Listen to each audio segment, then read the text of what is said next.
Bonjour tout le monde. Alors aujourd'hui, c'est une photographie nocturne, une photographie que j'ai prise à l'entrée de la station de métro Place des Arts. Alors, dans la photographie de rue nocturne, on doit choisir si on veut avoir du détail dans les hautes lumières ou dans les basses lumières. Lorsqu'on fait de la photographie de rue urbaine, on ne peut malheureusement pas faire de HDR parce que lorsqu'on fait de la photographie de rue, on est mobile, on travaille de manière spontanée, alors faire du HDR est impossible. Donc, à la prise de vue, on doit décider si on veut avoir des détails dans les hautes lumières ou dans les basses lumières. Et le choix va toujours être, la plupart du temps, on va toujours choisir d'avoir du détail dans les hautes lumières, dans les régions qui sont éclairées par l'éclairage artificiel de la ville. Et pourquoi qu'on fait ce choix-là? Eh bien, tout simplement parce que nos yeux sont attirés par la lumière. Nos yeux vont toujours chercher à voir qu'est-ce qui est dans la lumière et ils vont être portés à négliger qu'est-ce qui est dans la pénombre. Alors, à la prise de vue, on va exposer pour s'assurer que les détails qui sont dans les régions éclairées par l'éclairage de la ville soient bien exposés et on va laisser aller, on va laisser les régions de basse lumière devenir complètement sous-exposées. Dans la photographie ici, j'ai fait ma lecture de lumière sur la lumière qui sortait de la porte d'entrée de la station de métro. Et j'ai exposé en fonction de cette lumière-là. Et lors du post-traitement, je fais le post-traitement en fonction de la luminosité qu'il y a dans la porte de la station de métro et qu'est-ce qu'il y a à l'extérieur autour de la porte du métro. Eh bien, je le néglige complètement. Je fais mon post-traitement vraiment en fonction de ce qui se passe dans la porte de métro de la station. Alors, aussi, autre chose, n'hésitez pas à augmenter le ISO lorsque vous faites de la photographie nocturne. Et si la photo a été prise avec un ISO de 2200, et si vous avez une caméra full frame, comme celle que j'ai utilisée ici, si j'ai fait la photo avec un Nikon D750, si vous avez une caméra full frame, vous allez voir que vous pouvez monter le ISO très haut en ayant très peu de bruit dans la photo. Alors, n'hésitez pas à augmenter le ISO. Moi, je me dis, j'aime mieux avoir un peu de bruit dans la photo que d'avoir une image floue. Alors, on s'en va dans Lightroom et je vous montre comment j'ai travaillé la photo de la station de métro Place des Arts. Bon, voici la photo que je vais travailler. Photographie qui a été prise à l'entrée de la station de métro Place des Arts. Si on regarde les métadonnées de la photo, on peut voir que la photographie a été prise avec un ISO élevé, un ISO de 2200. Alors, lorsqu'on fait de la photographie nocturne, il ne faut pas avoir peur d'augmenter le ISO de la caméra. Si vous avez un modèle de caméra récent, vous pouvez aller très haut avec le ISO avant d'avoir un bruit qui devient problématique. Et n'oubliez pas qu'on peut toujours gérer le bruit avec les outils ici dans l'onglet Détails. Alors, vous allez voir cette photo-là, à la toute fin du post-traitement, je vais gérer le bruit dans la photo, je vais faire la réduction du bruit et l'augmentation de netteté, et vous allez voir que je suis capable d'obtenir une photo très nette, même si j'ai utilisé un ISO de 2200. Alors, on y va. Alors, première chose que je vais faire dans le post-traitement de cette photo-là, c'est la fameuse courbe des tonalités. Alors, je vais abaisser les basses lumières. Voilà, comme ça ici. Je vais augmenter un petit peu la luminosité des gris sombres. Voilà. Et augmenter un petit peu la luminosité des hautes lumières, mais pas trop. Alors, vous voyez la courbe des tonalités que j'ai appliquée à la photo. Ensuite, avec les réglages de tonalité, je vais éclaircir un peu les ombres, assombrir les noirs, je vais augmenter la luminosité des blancs, augmenter la luminosité des hautes lumières Et là, en ce moment, je suis en train de gérer les hautes lumières de la photo. Alors, vous voyez, lorsque j'ai augmenté la luminosité des hautes lumières, alors ça, c'était à l'origine, et j'ai augmenté la luminosité des hautes lumières comme ça ici. Et en faisant ça, l'affiche de la station de métro est devenue extrêmement lumineuse. On prend enfin les mêmes surexposés.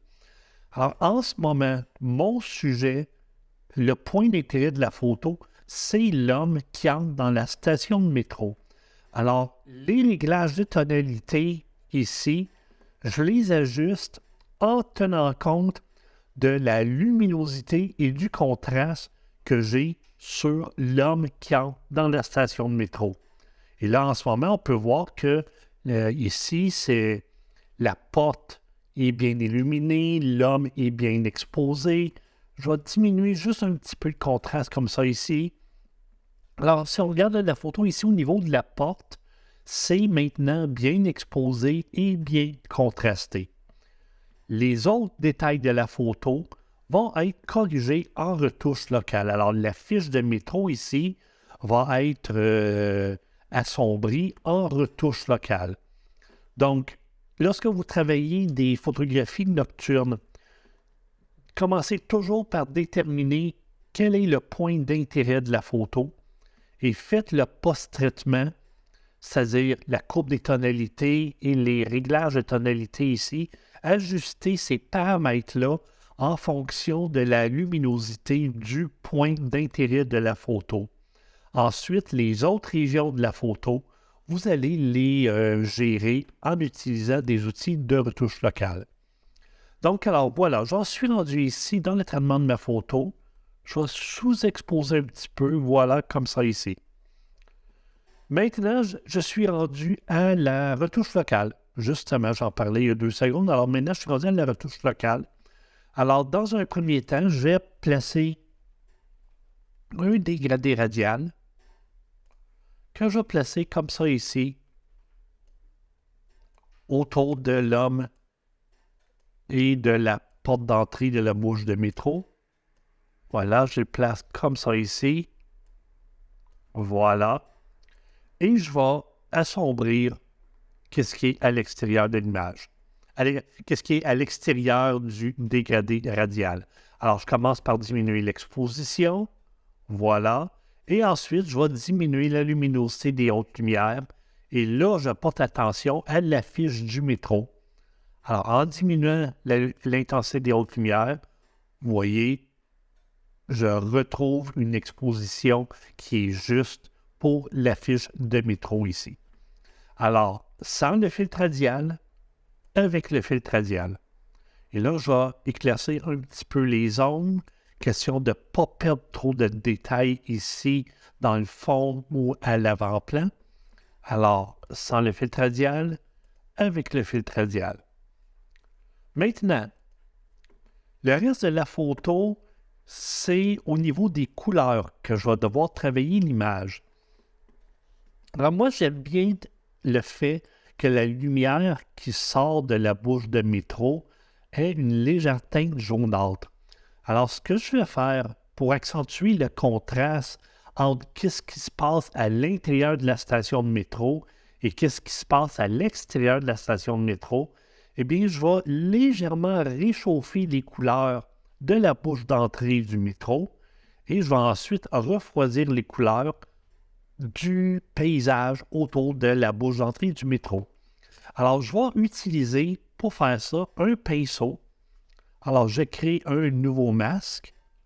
Je prends le pinceau. Et là, avec le pinceau, je vais prendre les réglages couleurs et je vais augmenter la température de façon à ce que les couleurs deviennent un peu plus jaunes. Je vais m'assurer de diminuer le débit du pinceau. Comme ça va me permettre de prendre mon temps pour appliquer le pinceau et ça va me donner plus de contrôle sur ce que je fais. Et je vais aussi diminuer la densité. Comme ça, les retouches que je vais appliquer avec le pinceau vont être beaucoup moins envahissantes. Là, avec mon pinceau, tranquillement, je réchauffe les couleurs ici de la porte d'entrée et aussi des rayons de lumière qui sortent du métro. Voilà. Et là, je regarde qu'est-ce que j'ai fait. C'est un peu trop jaune. Alors, je reviens ici dans le réglage température et je vais tout simplement diminuer un peu la température comme ça ici. Alors, sans la retouche avec le pinceau, avec la retouche du pinceau. Alors, j'ai légèrement réchauffé les couleurs au niveau de la bouche d'entrée du métro et aussi des rayons de lumière qui sortent de la station de métro. Ensuite, je vais maintenant refroidir les couleurs du décor à l'extérieur de la bouche d'entrée. Et pour faire ça, je vais prendre un dégradé radial. Alors, je crée un nouveau masque. J'ai pris un dégradé radial. Et là, je vais remplacer mon dégradé radial comme ça ici. Voilà. Comme ça. Et je vais maintenant prendre les réglages de température et je vais légèrement refroidir les couleurs. Alors, j'ajoute un petit peu de bleu et je vais également, avec le réglage nuance, je vais ajouter un petit peu de vert. Alors, si je regarde avant, sans le dégradé radial, avec le dégradé radial, alors le réglage est un peu trop faible. Alors, je vais tout simplement augmenter la quantité. Alors, dans les outils de retouche locale, on a la fonction quantité ici qui nous permet simplement en jouant avec le curseur ici d'augmenter l'intensité de tous les réglages qu'on a appliqués ou d'en diminuer l'intensité. Alors ici, je vais augmenter la quantité et voilà. Maintenant, les couleurs à l'extérieur sont beaucoup plus bleues, beaucoup plus froides que les couleurs à l'intérieur de la station de métro. Alors, sans le dégradé radial, avec le dégradé radial, ça reste une retouche qui est subtile. OK? Les meilleures retouches sont les retouches qui sont subtiles. Alors, j'en suis rendu ici dans le traitement de la photo. Il y a un truc que je trouve vraiment intéressant au niveau visuel, c'est la bande jaune qu'il y a ici. Alors, j'aimerais ça que cette bande jaune-là soit un peu plus prononcée, un peu plus vive. Alors, je vais aller dans l'onglet TSL. Je vais prendre le réglage luminance. J'active le glissement sur la photo avec la souris en cliquant sur le petit point qu'il y a ici. Je place ma souris sur la bande jaune et j'en augmente la luminance comme ça ici. Maintenant, je vais aller dans le réglage saturation et je vais faire la même chose, mais là, cette fois-ci, je vais me trouver à augmenter la saturation du jaune qu'il y a dans la photo. Et lorsque j'ai terminé d'utiliser la souris pour pointer les couleurs que je veux altérer, je reviens ici, je clique à nouveau sur le petit point qu'il y a en haut à gauche ici. Alors, avec la retouche que je viens de faire, c'est une retouche qui est très subtile, mais ça rend la bande jaune dans la porte un peu plus vive, un peu plus visible. Et moi, j'adore apporter des touches de couleur comme ça dans mes photos. Alors, souvent, lorsque je fais le post-traitement de mes photos, quand il y a des objets de couleur dans la scène, je m'en vais soit avec la retouche locale, soit avec l'outil TSL. Je vais augmenter la saturation des couleurs de ces petits objets-là, juste pour créer des points d'intérêt visuel dans l'image. Maintenant, la photo, bon, lorsqu'on regarde la photo, on voit que la photo est inclinée. Alors, je vais la redresser. Alors, pour faire ça, je vais tout simplement aller dans l'onglet Transformation. Et ici, étant donné que c'est une photo qui est simple au niveau de la composition, en cliquant sur Automatique, Lightroom devrait être capable de bien redresser la photo. Alors, allons-y. Je clique sur Automatique. Et vous voyez, Lightroom a été capable de parfaitement bien redresser la photo. Lorsque vous avez des photos dans lesquelles il y a beaucoup de lignes, des images avec des compositions chargées ou complexes, il se peut que le mode automatique ait de la misère à faire un bon travail pour redresser la photo. Alors là, vous allez devoir y aller soit manuellement en jouant avec les curseurs qu'il y a ici ou en utilisant la fonction avec repère. Alors, je vous invite à regarder mon tutoriel sur l'outil Transformation où j'explique en détail comment redresser les lignes de perspective d'une photo. Bon, OK. Prochaine étape, un petit peu de color grading. Alors, je vais ajouter dans les ombres un peu de bleu. Voilà, comme ça ici. Voilà. Et dans les tons moyens, un petit peu de vert jaunâtre.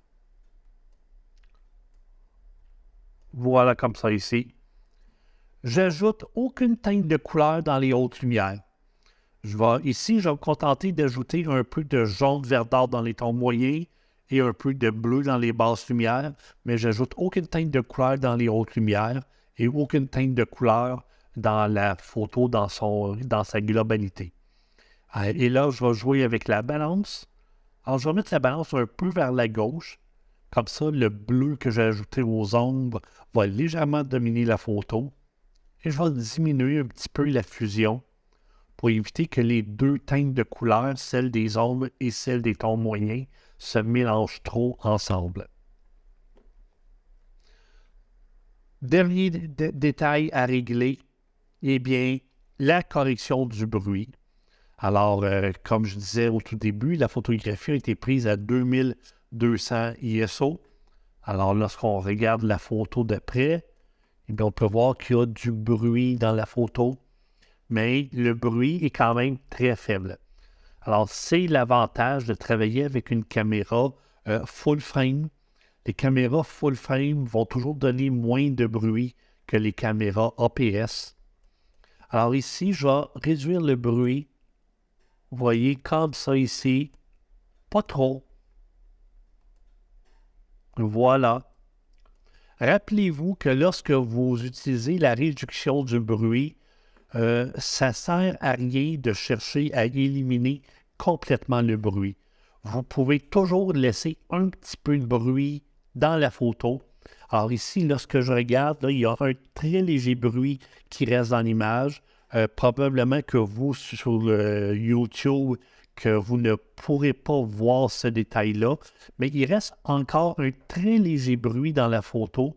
Seulement, lorsque les gens vont regarder la photo sur les réseaux sociaux ou sur mon site web, la photo n'aura pas une résolution suffisamment élevée pour qu'ils soient capables de détecter le très faible bruit qui reste dans la photo. Et si jamais je décide d'imprimer cette photo-là en grand format, il n'y a aucune imprimante qui a une résolution suffisamment élevée pour être capable de reproduire le très léger bruit qu'il y a dans la photo. Donc, lorsqu'on travaille pour réduire le bruit d'une image, ça ne sert à rien de chercher à faire une correction trop forte. Alors, j'ai réduit le bruit et ensuite, je m'en vais utiliser la fonction netteté pour ramener un peu de netteté dans ma photographie. Alors, j'augmente le gain très légèrement.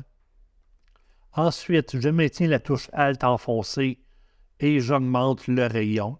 Et là, je peux voir sur l'affichage en dessin les détails devenir plus nets. Ensuite, je maintiens la touche Alt enfoncée et j'augmente le détail. Et là, je peux voir les détails devenir de plus en plus définis.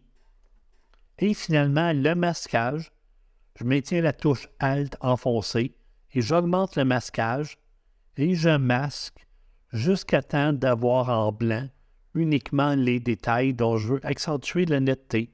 Alors, vous voyez, comme ça ici. Alors, ça veut dire que partout où c'est blanc, l'accentuation de netteté va être appliquée. Et voilà.